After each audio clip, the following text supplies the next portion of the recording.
SER Podcast. Hola, soy Jordi Fábrega y escuchas el podcast de Hora 25 de los negocios en el que repasamos la actualidad económica. En el episodio de hoy vamos a comprobar cómo la recuperación económica en Europa se está retrasando. Una recuperación tras la pandemia en la que la delantera la lleva China, que acaba de presentar sus datos de crecimiento económico. Un 18,3% de crecimiento interanual nos deja el primer trimestre en China. Los datos económicos del gigante asiático tienen siempre unas magnitudes que no son comparables con las que estamos acostumbradas a ver en Europa. Hoy el crecimiento del PIB chino en el primer trimestre hay que ponerlo entre muchas comillas, pero no hace sino confirmar que el país donde empezó esta pandemia ha sido económicamente de los que menos mal está saliendo de sus consecuencias. El año pasado ya fue la única gran economía entre los grandes países del mundo que evitó los números rojos y ahora despega por encima de todos los demás en este 2021, año que tiene que ser el de la recuperación. Shira Valdés, buenas noches. Hola, buenas noches. Hoy tenemos estos datos del primer trimestre con este 18% de crecimiento, que es el mayor en 3 décadas, pero que, como decimos, hay que poner en contexto. Sí, la economía china volvió a crecer durante el primer trimestre del año y nos deja ese dato sin precedentes que comentabas, un crecimiento interanual del 18,3% en el primer trimestre, pero hay que tener en cuenta que se compara la actividad económica del primer trimestre de este año con los primeros meses de 2020, que fue cuando la pandemia golpeó con más fuerza la economía del gigante asiático. De hecho, el detalle de lo publicado hoy nos indica que el crecimiento pierde algo de fuerza. El PIB chino avanzó solo 6 décimas más que el trimestre anterior y se quedó por debajo de las previsiones de los analistas. En todo caso, China ya creció el año pasado un 2,3% y fue la única de las grandes que siguió en positivo. Y las previsiones dicen que, pese a caer menos el año pasado, China seguirá siendo este año la economía que más crezca. Más allá del dato concreto de hoy, se confirma la sensación de que el gigante asiático será la economía que saldrá menos afectada por la pandemia. Como decimos, China crece en el primer trimestre de este año, Estados Unidos ya creció más de un 4% en el último trimestre de 2020 y ahora se espera que ese crecimiento coja fuerza con el plan de estímulos anunciado por Biden. It's a once-in-a-generation investment in America, unlike anything we've seen or done. Es una oportunidad única, no hemos visto nada igual desde finales de la Segunda Guerra Mundial, dice el presidente de Estados Unidos en la presentación de sus planes de estímulo. En Europa, el Banco Central Europeo, en cambio, espera que la economía vuelva a caer durante el primer trimestre de este año. Sus previsiones apuntan a una caída del 0,4%. Estas son las previsiones publicadas hace un par de semanas por el Banco Central Europeo. Así que tenemos estas 3 distintas velocidades, China a la cabeza, Estados Unidos siguiéndola de cerca, Europa de momento un paso por detrás. Rosa Duces, economista jefa de Deutsche Bank, ¿qué tal? Buenas noches. Buenas noches. Europa y España entre ellos van un paso por detrás en la recuperación. ¿Porque la pandemia ha sido más dura aquí o porque la reacción política y económica no está siendo la adecuada? Bueno, yo creo que por un conjunto de las dos cosas. Efectivamente, la pandemia ha sido muy dura en todo el mundo, no solamente en Europa.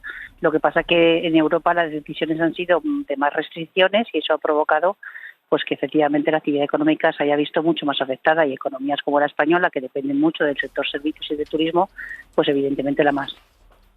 A partir del segundo trimestre en el que acabamos de entrar, se espera que la recuperación coja fuerza en Europa, pero todo el mundo está empezando a posponer unos meses el momento álgido del rebote. ¿Ya hay que asumir que el gran año de la recuperación no será 2021, que será 2022? Bueno, digamos que el gran año de la recuperación va a empezar a partir del verano, en vez de empezar a principios de año como se esperaba inicialmente si el calendario de vacunación hubiera ido en línea con lo esperado, ¿no? Entonces, en países donde el calendario de vacunación va muy rápido, y lo habéis comentado antes, ¿no? En Estados Unidos, en China, en Israel, en el Reino Unido, pues la actividad económica ya está repuntando y en economías como la eurozona, donde la vacunación va más lenta, pues esa reactivación va a llegar más tarde, claro, probablemente a la segunda parte del año. Y el hecho de que la Unión Europea se esté quedando atrás en esta recuperación por este ritmo de vacunación más lento, ¿puede tener consecuencias más allá de la pandemia? En el mundo post-COVID-19, ¿el papel económico de Europa puede ser cada vez menor en parte porque la recuperación llegue más tarde? No es solamente porque la recuperación llegue más tarde. Yo creo que Europa ahora lo que va a intentar con este plan de, ¿no?, el Next Generation, es intentar que se vuelva a poner Europa en el mapa, ¿no? Porque está claro que la gran tecnología pues ahora mismo está situada en China y en Estados Unidos, y Europa pues en esa carrera tecnológica pues se ha quedado atrás. Entonces, bueno, pues todo el tema del medio ambiente, Europa, por ejemplo, quiere coger el liderato, y un poco lo que está intentando, ¿no? Y gran parte del dinero de este fondo de recuperación va a ir a digitalización, va a ir a modernizar las economías y va a ir a medio ambiente y todo lo que tiene que ver con sostenible, que es ahí donde a lo mejor Europa puede liderar algo más, porque otras carreras pues ya va muy por detrás.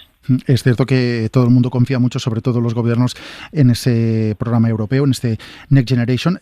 Hoy mismo escuchábamos a la ministra de Asuntos Económicos, a la vicepresidenta Nadia Calviño, pidiendo rapidez a la Unión Europea en la ratificación del programa, porque este programa fue inicialmente aprobado hace prácticamente un año, en una cumbre el pasado mes de julio, pero a día de hoy hay 10 de los 27 Estados miembros que aún no han ratificado el programa. Este retraso también está contribuyendo a frenar la recuperación en Europa. Hay riesgo de que si esta ratificación no es inmediata, no es cercana, la recuperación pueda retrasarse algunos meses más.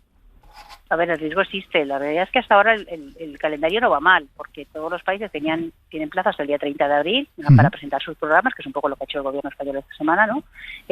Y a partir del 30 de abril supone que tienen que aprobar estos programas de cada uno de los países en el marco europeo, y la ratificación final debería de ser como mucho a finales de junio. Lo que pasa que eso es asumiendo efectivamente que ese programa que se firmó hace un año se ratifica luego en cada uno de los países. Luego ya el proceso va en marcha. O sea, yo creo que el proceso se está siguiendo, aunque no haya ratificación formal de algunos de los países, asumiendo que se va a hacer esa ratificación. Si no se produce la misma, evidentemente había un retraso, pero suponiendo que se haga, la verdad que se ha seguido trabajando. No se ha parado el mundo porque haya 10 países que no lo hayan ratificado, sino que cada país ha hecho un poco los deberes y ha presentado su programa, ¿no? Para con el fin de que si llegue el dinero pues a finales de agosto, que es el objetivo inicial. Si no se consigue, pues evidentemente llegaría más tarde, y la recuperación no es que no se produjera, porque en el momento que haya una vacunación masiva sí que es verdad que la actividad económica va a recuperar, pero evidentemente sin el apoyo de los fondos europeos el ritmo de recuperación es más bajo. De momento todo esto en mercados, ¿cómo se está traduciendo? Pues la verdad es que si miramos las cifras de hoy tenemos una sesión en positivo, pero que tampoco destaca demasiado, porque tenemos las bolsas europeas, Shira, creciendo alrededor de un 1%, con el IBEX 35 de nuevo siendo el que menos crece. Sí, el IBEX suma casi un 0,5% en la sesión, un 0,6% en el acumulado de la semana, y consigue romper la barrera de los 8.600 puntos contra la que lleva chocando el último mes. Se queda en los 8.613. La situación es similar entre los principales parques europeos. Todos han cerrado en verde, con subidas algo mayores, como dices, que la del IBEX. De hecho, un 1,4% se anota Frankfurt, un 1% el Eurostoxx, un 0,9% Milán, París avanza un 0,8% y Londres algo más de medio punto porcentual. Esto es lo que han dado de sí los índices hoy. Vamos a mirar por valores. El valor que más destaca hoy, sin ninguna duda, es CIA Automotive, que se dispara un 9,5%, seguido ya muy de lejos por ArcelorMittal, que se anota un 3,1%, y por Siemens Gamesa, con un 1,9%. En el lado bajista, pocos valores hoy, tan solo 8. Grifols se lleva el mayor castigo, cede un 2,5%, le sigue PharmaMar, que se deja un 1,2%, y Amadeus con un 1,1%. Rosa Duce, economista jefe de Deutsche Bank. Si empezamos el trimestre en el que la economía debería empezar a recuperarse y el IBEX 35 está lleno de valores cíclicos, ¿se puede pensar en que hay margen para que el IBEX se recupere más, que suba relativamente bastante por encima de esos 8.600 puntos? Sí, se puede pensar que el IBEX debería recuperar. Hasta ahora se ha visto muy frenado por todo lo que tiene que ver el carácter, ¿no?, de los principales valores del IBEX, ¿no?, que básicamente han sido muy castigados pues por eso que hablamos, ¿no?, por el fuerte peso del sector bancario y por el fuerte peso de sectores pues como el turístico, ¿no? Entonces, si la economía empieza a recuperarse, si los tipos de interés, además, poco a poco la rentabilidad de la deuda empieza a coger un poquito de ritmo, que es un poco lo que hemos visto las últimas semanas, pues podríamos ver mejorar el sector bancario, también las empresas turísticas, y el IBEX lo podría remontar. De momento, como la recuperación ahora mismo a nivel mundial está más del lado industrial, pues los índices más industriales, como el DAX alemán, pues evidentemente se han recuperado. Hoy ha subido casi un 10% CIA Automotive, ha cerrado en 23,9 euros. Lo hace después de una recomendación de CaixaBank que le da un potencial de subida del 30%, compañía industrial. En este caso, no sé si tiene tanto recorrido. Comparte recomendación o esta visión de potencial de subida de esta compañía CIA Automotive. Pues la verdad es que yo no soy experta en valores específicos, pero sí que es verdad que el sector de autos es un sector muy castigado y lo que decía al principio, ¿no? Los sectores más castigados, más cíclicos, estamos viendo como poco a poco se está produciendo esa rotación cíclica y en la medida que veamos una recuperación, pues vamos a ver efectivamente que estos valores cíclicos e industriales lo deberían ir remontando. Pues Rosa Duce, economista jefe de Deutsche Bank, gracias por estar con nosotros en Hora 25 de los negocios. Buenas noches. Gracias a vosotros, hasta luego. Y ya que hablábamos de empresas, es noticia de hoy y noticia destacada Air Nostrum, una aerolínea que se suma a la lista de las que han pedido ser rescatadas por el gobierno. Air Nostrum ha hecho oficial la petición de más de 100 millones del fondo que gestiona la SEPI para empresas estratégicas. Eladio Mizoso, buenas noches. Hola, buenas noches. Sí, Air Nostrum realiza, como sabemos, vuelos de corto radio como franquicia de Iberia para nutrir sus vuelos de larga distancia y ha declarado unas pérdidas de 129 millones de euros en 2020 por la pandemia, después de 6 años seguidos en que había registrado datos en positivo, ganancias. Pide ahora a la SEPI 103 millones de euros que espera devolver en 7 años para, dice, mantener su actividad, asegurar la conectividad y garantizar el nivel de empleo, con 1.400 trabajadores en plantilla y más de 2.000 indirectos según sus datos.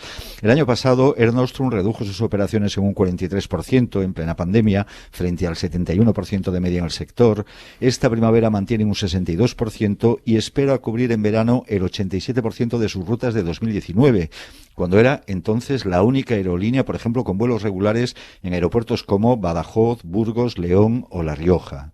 Es la tercera aerolínea española que pide ayuda a la SEPI. A ella habían recurrido antes otras 2 aerolíneas, Air Europa, que ha recibido de la SEPI 475 millones de euros, y Plus Ultra 43 millones. De hecho, el sector de las aerolíneas es en todo el mundo, especialmente en Europa, el que más está pidiendo ayuda de los gobiernos. No hay que olvidar, por ejemplo, el rescate de Francia a Air France, que fue el primero que puso sobre la mesa la necesidad de ayudar a las compañías estratégicas del sector aeronáutico, porque la caída del turismo durante el año pasado hundió sus ingresos y, por lo tanto, sus resultados. Y de turismo, del que tanto depende la recuperación de la economía española, empieza a haber algunos datos que confirman lo adelantado y, sobre todo, lo ansiado por el gobierno. Las reservas a partir del mes que viene, a partir del mes de mayo, justo desde el momento en el que decae el actual estado de alarma, el 9 de mayo, están empezando a subir. Carlos Sevilla, buenas noches.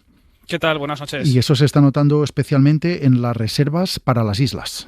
Sí, son los datos del portal de viajes Destinia. Las reservas de españoles para viajar en el mes de mayo se han disparado un 122% en la semana posterior a que el gobierno fijara el final del estado de alarma para el próximo 9 de mayo. Las reservas se duplican en comparación con la semana anterior al anuncio, con incrementos de hasta el 60% en los últimos días con respecto a 2019. Los destinos más solicitados son Alicante, con un 6% de las reservas, Madrid, con un 8%, y sobre todo Canarias, que concentra casi 1 de cada 4 reservas. Cifras que, como dices, confirman lo que decía este miércoles la ministra de Turismo, Reyes Maroto. El hecho de que no se prorrogue el estado de alarma va a suponer un reinicio de los viajes nacionales. De hecho, les puedo ya anunciar que se han disparado las reservas desde la península hasta las islas. Eso es lo que nos han dicho los 2 destinos. Y más datos, en este caso del portal de viajes Travelgate, con datos de viajes internacionales. España es el segundo destino de todo el mundo con más reservas para el mes de mayo.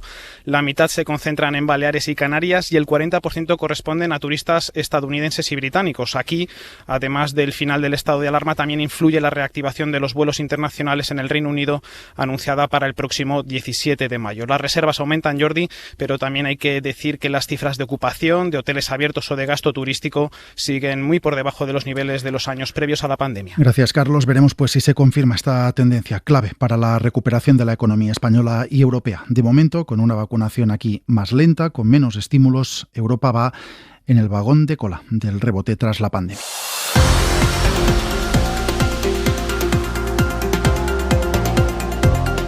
Suscríbete a Hora 25 de los negocios. Todos los episodios y contenidos adicionales en la app de Cadena SER y en nuestros canales de Apple Podcast, Spotify, iVoox, Google Podcast y YouTube. Escúchanos en directo en la SER de lunes a viernes a las 9:30 de la noche.